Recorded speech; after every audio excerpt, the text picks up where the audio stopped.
Hi friends, welcome to cinema ரசிகன். நம்ம இன்னைக்கு மூவியில் பார்க்க போகிற படம் இப்போ தாரிஸில் தமிழ் டப்பிங்கில் ரிலீஸ் ஆகி ஓடிட்டு இருக்க கன்னட படம். படத்தோட நேம் 45. இது ஒரு ஃபேண்டசி ஆக்ஷன் ட்ராமா மூவி. இந்த படத்தை அர்ஜுன் ஜன்யா டைரக்ட் பண்ணியிருக்காரு. இந்த படத்தில் ராஜ்பி ஷெட்டி ஹீரோவா பண்ணியிருக்காரு. அப்புறம் உபேந்திரா, சிவராஜ்குமார் இவங்க 2 பேரும் இம்பார்ட்டன்ட் ரோல்ஸ் பண்ணியிருக்காங்க. இந்த படத்தோட ஸ்டோரி என்ன, இந்த படம் எப்படி இருந்துச்சுங்கிறத பார்க்கறதுக்கு முன்னாடி இந்த வீடியோ ஃபுல்லாக பாருங்க. பிடிச்சிருந்தா லைக் பண்ணுங்க, கமெண்ட் பண்ணுங்க. அப்படியே என்னோட சேனலை சப்ஸ்கிரைப் பண்ணுங்க. அது மட்டும் இல்லாமல் என்னோட வீடியோஸ்லாம் உங்களோட ஃப்ரெண்ட்ஸ், ஃபேமிலி மெம்பர்ஸ் எல்லாத்துக்கும் ஷேர் பண்ணுங்க.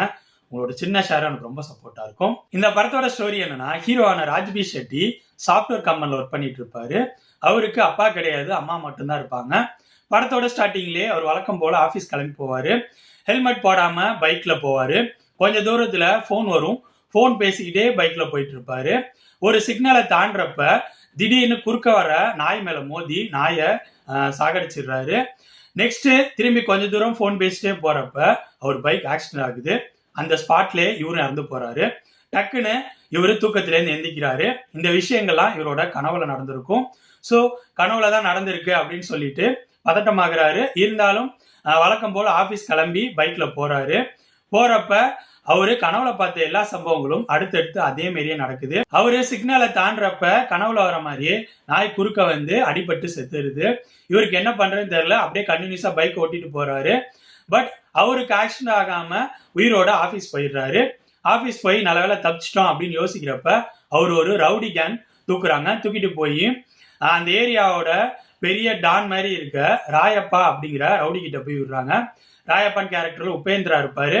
அவரு ராஜ்பி ஷெட்டி கிட்ட தன்னோட செல்லமான தன்னோட அம்மா மாதிரி பார்த்துக்கிட்ட நாயை நீ கொன்னுட்ட, ஸோ உனக்கு 45 நாள் தான் உன் வாழ்க்கைய நீ வாழ்ந்துக்க முடியும். 45வது நாள் நான் உன்னை வந்து கொன்றுவேன், உன்னை யாராலையும் காப்பாற்ற முடியாது அப்படிங்கிற மாரி சொல்லி ராஜ்பி ஷெட்டியை அனுப்பி வைக்கிறாரு. இதுக்கப்புறம் படத்தில் நடக்கிற சம்பவங்கள் தான் 45. இந்த படத்தை பத்தி சொல்லணும்னா, இந்த படத்தோட ஸ்டோரி அவுட்லைன் ரொம்ப டிஃப்ரெண்டா இருக்கிற மாரி இருந்துச்சு. புதுசா இருக்கிற மாரி எனக்கு தோணுச்சு. ஆனா இந்த படத்தோட ஸ்கிரீன் பிளே அதுக்கேற்ற மாதிரி புதுசா பண்ணவே இல்லை. புதுசுன்னு இவங்க யோசிச்சது எதுவுமே ப்ராப்பரா ப்ரெசென்ட் பண்ணல அப்படிங்கிற மாதிரி தான் சொல்லணும். இவங்க ஆன் பேப்பர்ல சுவாரஸ்யமா இருக்கும் அப்படிங்கிற மாரி எழுதின சீன்ஸ் எல்லாத்தையும் ப்ராப்பரா ப்ரெசென்ட் பண்ணல. சீன்ஸா இவங்க கன்வெர்ட் பண்றப்ப அது பெருசா சொதப்பலாகிட்ட மாரி தோணுச்சு. படம் பார்க்குறப்ப ஒரு ஆர்டிஃபிஷியலான என்விரான்மெண்ட்ல படம் ஓடிட்டு இருக்கிற மாரி ஃபீலை தான் கொடுத்துச்சு. ஃபர்ஸ்ட் ஹாஃபோட ஸ்க்ரீன் பிளேயும் சரி, செகண்ட் ஹாஃபோட ஸ்க்ரீன் பிளேயும் சரி பெருசா சுவாரஸ்யமா இல்லை. என்னதான் இந்த ஆர்டிஃபிஷியலான என்விரான்மெண்ட்டுக்கு கிளைமேக்ஸ்ல இவங்க ஜஸ்டிஃபிகேஷன் கொடுத்தாலும் படம் எதை நோக்கி போயிட்டு இருக்கு அப்படிங்கிறதுல ஃபர்ஸ்ட் ஹாஃபோட ஸ்க்ரீன் பிளேல தெளிவே இல்லை. எதையோ பார்த்துட்டு இருக்கோம், இவங்க என்னதான் சொல்ல வராங்க அப்படிங்கிற மாரி ஒரு குழப்பமான மனநிலையை தான் ஃபர்ஸ்ட் ஹாஃபோட ஸ்க்ரீன் பிளே மெயின்டைன் பண்ணுது. கிட்டத்தட்ட செகண்ட் ஹாஃபோட ஸ்க்ரீன் பிளேயும் அதே மாரி தான் இருக்கு. கொஞ்சம் கொஞ்சமா செகண்ட் ஹாஃபோட ஸ்க்ரீன் பிளேல அந்த ஃபேண்டசி அப்படிங்கிற விஷயத்தை கொண்டு வந்து கிளைமேக்ஸ்ல பயங்கரமான ஃபேண்டசி அப்படிங்கிற விஷயங்களை கொண்டு வராங்க.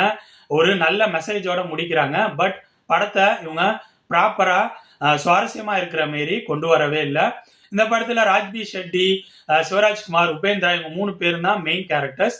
இவங்க 3 பேரும் நல்ல பெர்ஃபார்மன்ஸ் கொடுத்திருந்தாங்க. மற்ற ஆக்டர்ஸும் அவங்கவுங்க கொடுத்த கேரக்டரை நல்லா தான் பெர்ஃபார்ம் பண்ணியிருந்தாங்க. இந்த படத்தோட டெக்னிக்கல் விஷயங்கள், ஒளிப்பதிவு, பேக்ரவுண்ட் மியூசிக், எடிட்டிங் இந்த 3 விஷயங்களும் படத்தோட ஃப்ளோவுக்கு சப்போர்ட்டா இருந்துச்சு. பட் இந்த படத்தோட விஎஃப்எக்ஸ் சில இடங்கள்ல என்னடா இப்படி இருக்கு, சுமாரா இருக்கு அப்படிங்கிற மாரி ஃபீலை கொடுத்துச்சு. ஓவராலா சொல்லணும்னா என்ன பொறுத்த வரைக்கும் இந்த படத்தோட ஸ்டோரி அவுட்லைன் ரொம்ப டிஃப்ரெண்டான ஸ்டோரி அவுட்லைன். ஒரு ஃபேண்டசி ஆக்ஷன் டிராமாவுக்கு ஏற்ற பர்ஃபெக்டான ஸ்டோரி அவுட்லைன். ஆனா இந்த படத்தோட ஸ்கிரீன் பிளேய இந்த டீம் பெருசா சொதப்பிட்டாங்க. இந்த படத்தை இவங்க ப்ரெசென்ட் பண்ண விதமே ப்ராப்பரா இல்லாத மாரி இருந்துச்சு. ஒரு மாதிரி ஆர்டிஃபிஷியலா ப்ரெசென்ட் பண்ணியிருந்த மாரி இருந்துச்சு. இதனாலேயே நம்மளால படத்தோட கனெக்ட் ஆகவே முடியல.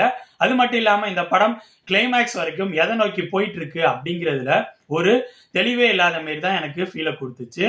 ஸோ இந்த படம் என்னை பொறுத்த வரைக்கும் ரொம்ப சுமாரான படம். இந்த படம் இப்போ தாரிஸ்ல ரிலீஸ் ஆகி ஓடிட்டு இருக்கு. என்னோட ரிவ்யூ பேஸ் பண்ணி முடிவு பண்ணிக்காங்க இந்த படத்தை பார்க்கலாமா வேணாமான்னு. ஓகே ஃப்ரெண்ட்ஸ், இந்த வீடியோ உங்களுக்கு பிடிச்சிருக்கும்னு நினைக்கிறேன். தேங்க்ஸ் ஃபார் வாட்சிங். இந்த வீடியோ பிடிச்சிருந்தா லைக் பண்ணுங்கள், கமெண்ட் பண்ணுங்கள், ஷேர் பண்ணுங்கள். அப்படியே சினிமா ரசிகன் சேனலை சப்ஸ்கிரைப் பண்ணுங்கள். கூடவே பக்கத்தில் இருக்க பெல் ஐக்கானையும் கிளிக் பண்ணுங்கள். அப்போ தான் நம்ம போடுற வீடியோஸ் உடனுக்குடன் உங்களுக்கு வந்து சேரும். தேங்க்யூ.